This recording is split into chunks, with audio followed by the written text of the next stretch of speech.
ஒன்றாலே முன்னேறும் மக்கள் கூட்டமே. போராட்டம் இல்லாமல் வராது மண்ணில் மாற்றமே. போராட்டம் ஒன்றாலே உண்டானதிங்கு யாவுமே. போராட்டம் செய்யாமல் போகாது வந்த சோகமே.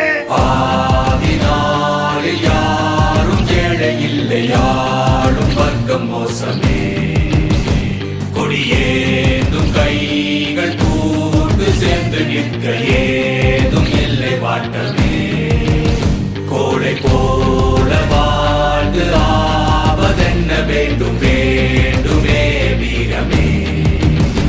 புலி போல நாமும் பாய வந்த பின்பு ஓடும் அந்த கூட்டமே.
அனைத்து சங்க கூட்டம் நடந்தது. சிஐடியு, கோமுசா, ஏஐடியூசி, விடுதலை சிறுத்தைகள் கட்சி, அதிமுக கட்சி, யூடியூசிங்கிற சங்கம், இந்த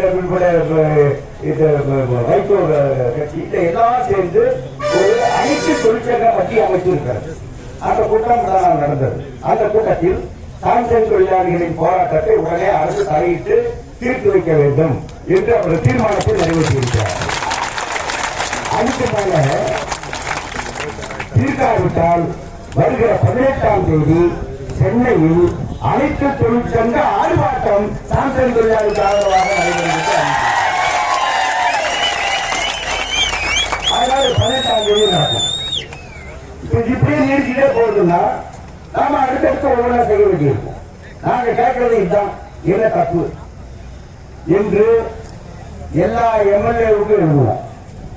ஏன்னா அவங்களால சட்ட காப்பாளர்கள், அதனால சட்டத்தை உருவாக்கக்கூடியவர்கள், எல்லா கட்சியாளர்களும் எல்லா எம்பிக்களுக்கும் அனுப்புவோம். அனுப்பி இருசவங்க நீங்க என்ன பண்ண போறீங்க, எங்களை தப்புன்னு நீங்க சொல்லுங்க. எல்லா அரசியல் கட்சிகளுக்கும் எழுதுவோம். இது என்ன தவறு இருக்கிறது, திமுக உட்பட எழுதுவோம். இதை நீங்க தீர்த்து வைக்கிறதுக்கு நடவடிக்கை எடுக்காம தொழிலாளிகள் பணி சொல்லுவீங்க. ஏதோ நாங்க 2 பேரும் தான் இத்தனைக்கு காரணம், நாங்க அப்படியே நின்று உங்களுக்கு எல்லாம் அப்படி ஒரு சூனியை வச்சு சாம்சங் தொழிலாளிகளுக்கு பூரா அப்படியே நீங்க பூரா இதாகி மயங்கி நாங்க கூப்பிட்ட பக்கம் அப்படியே பின்னாடி வந்துற மாதிரி பேசிட்டு இதெல்லாம் ஆகிற கதையா, நடக்கிற கிடையாது. தொழிலாளி நான் முட்டாளா பைத்திக்கலாம் நேற்று நான் கேட்டேன். தொழிலாளி முட்டாள் நினைக்கிறீங்களா? மீண்டும் தொழிலாளி நீங்க இன்சல்ட் பண்றீங்க. நாங்கெல்லாம் சைக்கிள் சொல்றோம், தொழிலாளி பண்ணிட்டா நீங்க சொல்றது எதுக்குன்னா அவங்க இன்சல்ட் பண்றதுதான். அவருக்கு தெரியும் தொழிலாளிகள் நாங்களும் சேர்ந்தாதான் ஸ்ட்ரைக்கு வரும், நாங்க மட்டும் சொன்னா ஸ்ட்ரைக்கு வராது. குறிப்பா இந்த ஸ்ட்ரைக்கு எங்களால இருக்கவே முடியலீங்க. ஏங்க நீங்க ரொம்ப பண்றீங்க, நினைக்கீங்க பண்ணலாம், ஸ்ட்ரைக்கு பண்ணியே ஆகணுங்கிற தொழிலாளிகள் அந்த அளவுக்கு அவனை போராட்டத்தை நோக்கி தள்ளியவர்கள் இந்த நிர்வாகம். அவங்களை விட்டுட்டு நீ இந்த மாதிரி பேசிட்டு அவங்க நம்ம திரும்ப அமைச்சரிடம் சொல்லியாச்சு. அதுக்கெல்லாம் அவங்களால பதில் சொல்ல முடியல. இருந்தாலும் இந்த மாற்றி மாதிரி பேசினா இதெல்லாம் வேலைக்கு ஆகாது. நம்ம தூக்கி வந்துட்டோம். நேற்று நிர்வாகம் லேபர் டிபார்ட்மெண்ட்ல உட்கார்ந்து பேசுற போது வந்தார்கள், பேசினார்கள், அவர்கள் குழந்தைனார்கள். முத்துக்குமார் சொன்ன மாதிரி இரவு வீட்டில் வந்த மாதிரி வந்தாங்க, செப்பல் மேல வந்து குட்ட மாதிரி இருந்தாங்க, போயிட்டாங்க. அதுக்கப்புறம் அவங்க நம்ம பேசுறீங்க. உங்களுக்கு அவ்வளவு இது இருக்குங்களா? தென்பெரிய முதலாளிக்கு முதலாளி வந்திருக்கிற சந்தோஷம், மற்றவர்களை வரவேற்பதும் மற்றவர்களை வாழ வைப்பதும் தமிழ்நாட்டினுடைய பாரம்பரியம் ஒரு சொல்லு இருக்கு. நீங்க வந்துட்ட வா. ஆனா எங்களை நீ அடிமையாக்குவது நினைச்சீங்கன்னா நம்மை அடிமையாக்குவதற்கு நம்மை இருக்கிறாங்க ஏமாறியாக்குவதற்கு நீங்க முயற்சிட்டா அது நடக்காது. இதெல்லாம் வேற ஒன்றும் இல்லை. இப்படிக்கு அதை நடத்திட்டு போய் இருக்கு. 3 வேண்டாம். ஒரு நோக்கியக்காரன் 3 நாள் யாரு கேட்டு 3 நாள், காவல்காரன் 3 நாள், பாய்க்காரன் 3 நாள் யாரு கேட்டு 3 நாள், காவல்காரன் 3 இல்லை. அவங்களுக்கு மூட்டு போயிட்டான். ஏன் டாக்ஸ் ஏமாத்தலாம், மற்றதை ஏமாத்தலாம். அரசாங்கம் 25,000 கோடி கட்டுறாங்கன்னா தலையை மூடிட்டு போயிட்டாங்க. தொழிலாளி கூட விரும்புறீங்க திருவண்ணா 35,000 தொழிலாளி திருவண்ணா கோயில்காரன் மூடிட்டு போயிட்டான். யாரு கேட்டு மூடிட்டு போனான்? இப்போ எதுக்காக மூடிட்டு போனான்? மூடிட்டு போன போய் தொழிலாளி போய் செத்து போயிட்டானா? மூடுறதும் திறக்கிறதும் உங்களை வச்சு அல்ல, மூடுறதும் திறக்கிறதும் அவருடைய ஆதாயத்தை லாபத்தை வச்சு. அவ்வளவுதான். அரசியலை புரிஞ்சுக்கணும். இல்லைங்க சந்திரபாபு நாயுடு கூட்டி போயிடுவாரு, இல்லையா குஜராத்கார கூட்டி போயிடுவான், இல்லையா அவன் கூட்டி போயிடுவான், இவன் கூட்டி போயிடுவான். தொழிலாளிக்கு பயந்தா ஒருத்த தொழிலாளி தூக்கிட்டு போவான். தொழிலாளிக்கு பயந்தா தூக்கிட்டு போக மாட்டான். அவன் கரண்ட் கட்டணம் அதிகமாக தான் தூக்கிட்டு போவான். வேற ஏதாவது இந்த மாதிரி தூக்கிட்டு போவான். மற்றெல்லாம் தூக்கிட்டு போவான். தொழிலாளர்கள் சரமாக தான் தூக்கிட்டு போவான். தொழிலாளிக்காக தூக்கிட்டு போக மாட்டான். இந்தியாவிலேயே திறமை மிக்க தொழிலாளிகள் இருப்பது தமிழ்நாட்டில் தான், சென்னையில் தான் என்பது உலக அளவில் ஒத்துக்கொள்ளப்பட்ட விஷயம். உலக அளவில் இங்க பிச்சைக்காரன் இங்கெல்லாம் இருக்கா, நீ மக்கள் இங்க இந்த காசுக்கு தென்கொரியாவில் கொடுக்குற சம்பளத்தை கொடுக்குறியா? தென்கொரியாவில் கொடுக்குற சம்பளத்தை தென்கொரியாவில் இருக்கிற இதர சலுகைகளை கொடுக்குறீங்களா நீங்க? ஆக இன்னைக்கு இதையெல்லாம் செய்யக்கூடிய நிர்வாகத்தை அரசாங்கம் கட்டுப்படுத்தணும். கட்டுப்படுத்துறது உங்களுக்கு முடியும். ஏன் முடியாது? ஒன்றும் சீக்கிரத்தில் எப்படி கொண்டு வரலாம, வெளியிருந்தாலும் எப்படி கூட்டிட்டு வரலாம, வெள்ளாளத்தில் இருந்த ஆளை எப்படி கூட்டிட்டு வரலாம. சரி, இத்தனை நாள் உற்பத்தி ஆக்கிறாரு, நிறைய உற்பத்தி நடந்து கூட்டிட்டு ஓட்டிட்டு வரலாம். வெளியே எத்தனை கண்டெய்னர் வெளியே போச்சு, எத்தனை கண்டெய்னர் இதுக்கு போச்சு, டீலருக்கு எத்தனை கண்டெய்னர் மார்க்கெட்டுக்கு போச்சு, எல்லாம் உள்ளே தான் இருக்கு. சோத்தை வச்சு உள்ளே வந்துடலாம். ஏன்? அது ஏகப்பட்டது சேராது, ஏகப்பட்டது சேராது.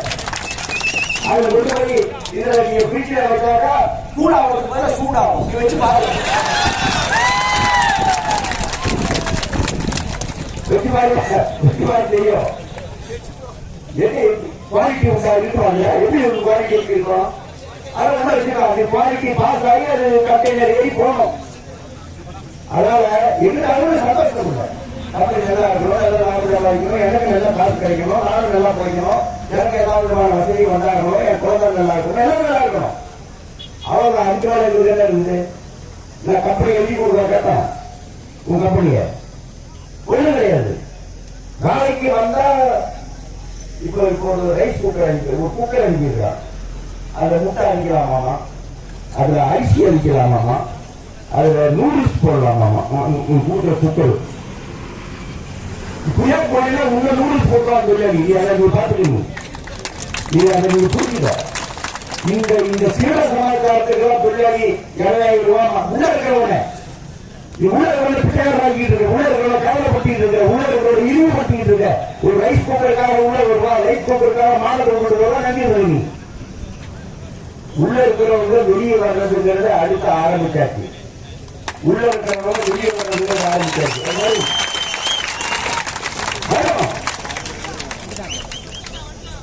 வந்துட்டாங்க பெண்கள் உட்பட.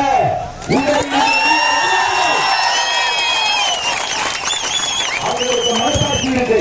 என்ன இருந்தாலும் அவங்க கிடைக்கிற தொழிலாளிங்க ஏதோ அசத்தின் காரணமாக உள்ளா கூட உள்ளுக்குள்ள மனசுக்குள்ள ஒன்னா வேலை பார்த்தவங்க வெளியே இருக்கிறாங்க, ஒன்னா வேலை பார்த்தவங்க வெளியே சோறு இல்லாம இருக்காங்க, உள்ளா வெளியே பார்த்தவங்க வெளியே இருக்காங்க. நான் மட்டும் வேலைக்கு வர்றேன்னு அவர்கள் உள்ளத்தை பழகி கொண்டு உள்ளே இருப்பார்கள். இன்று நாளைக்கு வேலைக்கு வருவார். அதனால வெளியே இருந்து உள்ள ஆரம்பிறாது, உள்ள இருந்து வெளியே வரும். இது வித்தியாசமான மங்காட்டா. நீ சாட்டா போல. ஆகவே கண்காணிகளை நம்பிதான் ஒரு கம்பெனி நடக்க முடியாது. உபாசிகளை நம்பி ஒரு கம்பெனி நடத்த முடியாது. நேர்மையானவா ஒழுக்கமானவா ஒழுங்கா வேலை செய்யறவன் எனக்கு என்ன வேணுமோ அதை கேட்கிற துணிவுள்ளவனாலதான் உற்பத்தியை கொடுக்க முடியும், நியாயமா இருக்க முடியும். அவன் நேர்மையா இருப்பான், அவன்தான் கம்பெனிக்கு உண்மையா இருப்பான். எங்களுக்கு எந்த சலுகையும் தர வேண்டிய அவசியம் இல்லை. எங்களுக்கு எந்த இதுக்கு விரோதமா சட்டத்துக்கு விரோதமா மற்றவர்களை தர வேண்டிய அவசியம் கிடையாது. சட்டத்துக்கு முடிக்கை இதை நாம் கேட்பது என்ன குற்றம் என்று ஆட்சியை திரும்ப கேட்கிறோம். இப்பவும் நம்முடைய தொழிலாளர் துறையினுடைய இன்னொரு பகுதி ஃபேக்டரி இன்ஸ்பெக்டர், அவர் ஃபேக்டரிக்குள் வர வேண்டும், வந்து நடக்கிற சட்டவிரோத காரியங்களை தடுக்க வேண்டும், சிஎல் போன்றவர்கள் வெளியேற்ற வேண்டும், உற்பத்தியில் ஈடுபடக்கூடிய தற்காலிக தொழிலாளிகளை வெளியேற்ற வேண்டும், வெளியேற்றத்திலிருந்து வந்திருப்பவர்களை அப்புறப்படுத்த வேண்டும். உற்பத்தி இங்கே அப்பாயத்தான தொழிலாளிகள் உள்ளே இருந்தால் உற்பத்தி செய்யட்டும், இல்லாவிட்டால் வேறு யாரும் உள்ளே இருக்கக்கூடாது. அந்த தொழிலாளிகள் வெளியே வருவார்கள். இதை செய்யணும். இதை செய்வதற்கு அவர்கள் மறுப்பார்களே ஆனால் அரசுக்கு அழுத்தம் கொடுக்க வேண்டிய கட்டாயம் நமக்கு ஏற்படும். தமிழகம் முழுவதும் அந்த அழுத்தத்தை அதிகப்படுத்துவதற்கான நடவடிக்கையை சிஐடி எடுக்கும். இந்தியா முழுவதும் ஆதரவு நடத்தக்கூடிய கட்சியும் இந்தியா இதே உலகத்திய ஆதரவு உங்களுக்கு கிடைக்குது. மீடியால இதுல எல்லா மக்களுக்கு ஆதரவு கிடைக்குது. உலகம் முழுவதும் இருந்து வருது. என்ன நடக்குது சாம்சங்? ஏன் உலகத்தில் வேலை நிறுத்தம் நடக்குது? யாரும் நீங்க சொன்னா வேலை நிறுத்தம் நடந்துருமா அப்படின்னா கேட்கிற தொழிலாளிக்கு அவ்வளவு கஷ்டம் இருந்தா இந்த வேலை நிறுத்தம் நடக்கும் அப்படிங்கிற நிலையிலிருந்து அவர்கள் கேட்கிறார். வேலையே போயிடும் அப்படிங்கிற ஆபத்தில் இருந்தும் ஒரு தொழிலாளி வேலை நிறுத்தம் செய்வானா? அவசியம் கேட்கிறார். எப்படி சார் ஒரு தொழிலாளி போல ரிஸ்க் எடுத்து எப்படி சார் வேலை நிறுத்தம் பண்ணுவான்? ரிஸ்க் எடுத்து வேலை நிறுத்தம் பண்ணாலும் எவ்வளவு குழந்தை நடக்குது பார்த்துருங்க. எவ்வளவு கஷ்டம் நடக்குது பார்த்துன்னு சொன்னோம். எதாவது அவங்களுக்கு புரிய மாட்டேங்குது. உள்ள போ உள்ள போ உள்ள போ உள்ள போ. இந்த கஷ்டம் எல்லாம் கண்டக்டர் உள்ள போங்க உள்ள போங்க பாத்துக்கிறீங்க. உள்ள போங்க அந்த மாதிரி நீங்க கண்டக்டர் வேலை பார்த்துட்டு இருக்காங்க. உள்ள போங்க உள்ள போங்க உள்ள போங்க. நாங்க பஸ்ஸே ஏறல ஞாபகம் வைக்கல ஏற்காங்க உள்ள போறதுக்கு. அதனால இந்த பிரச்சனையை தீர்த்து வைப்பதற்கு அரசு நடவடிக்கை எடுக்க வேண்டும். அழுத்தத்தை விமானத்துக்கு எதிராக கொடுக்க வேண்டும். அழுத்தம் கொடுக்க வேண்டிய எந்த தவறையும் நாங்கள் செய்யவில்லை. சமரசம் செய்வதற்குள்ள எந்த இடமும் எங்கள் கோரிக்கையிலே இல்லை. அதை மட்டும் நீங்கள் புரிந்து கொண்டு நிறைவேற்றி தாருங்கள் என்று கேட்டு மீண்டும் மீண்டும் முதலமைச்சர் வர இருக்கிறார். வருகிற முதலமைச்சரையும் கேட்கிறேன், இந்த பிரச்சனையை தீர்த்து வைங்க. இதை அரசுக்கும் தொழிலாளிக்கும் இடையே உள்ள பிரச்சனையாக பார்க்காதீர்கள். இது தொழிலாளிக்கும் நிர்வாகத்துக்கும் இடையே இருக்கிற பிரச்சனை. இதை நீங்கள் நடுநிலையில் நின்று இந்த பிரச்சனையை நீங்கள் தீர்க்க வேண்டும். இது தொழிலாளிக்கும் போலீஸுக்கும் உள்ள பிரச்சனை அல்ல, தொழிலாளிக்கும் நிர்வாகத்துக்கும் இடையே உள்ள பிரச்சனை. ஆகவே போலீஸ் ஒழுங்கி இருக்க வேண்டும், சும்மா இருக்க வேண்டுமே தவிர அது குற்றப்பீடு ஆட்டிட்டு இருக்கக்கூடாது. போலீஸ்காரர்கள் கண்டுபிடித்துள்ளீர்கள் என்று அவரை நான் கேட்டுக்கொள்கிறேன். தொழிலாளர் துறை தலையிட வேண்டும். தலையிட வேண்டியவர்கள் தூங்குவதும் தலையிடக்கூடாதவர்கள் ஆடுவதும் தமிழ்நாட்டினுடைய தலையெழுத்தாகி போனால் சட்டம் ஒழுங்கு இங்கே இருக்காது என்பதை ஆட்சி புரிந்து கொள்ள வேண்டும் என்று கூறி, ஆகவே விரைவில் இந்த தீர்வு காண்பதற்கு நடவடிக்கை என்பதை கேட்டுக்கொண்டு உங்களுக்கு என்னுடைய வாழ்த்துக்களை பாராட்டுக்களை தொடர்ந்து உறுதியாக முன்னுங்கள். நாம் முன்னேறுவோம், வெற்றி எல்லா தொழிலாளர்களுடைய ஆதரவை உங்களுக்கு இருக்கிறது என்று கூறி கொடுத்துக் கொள்கிறேன்.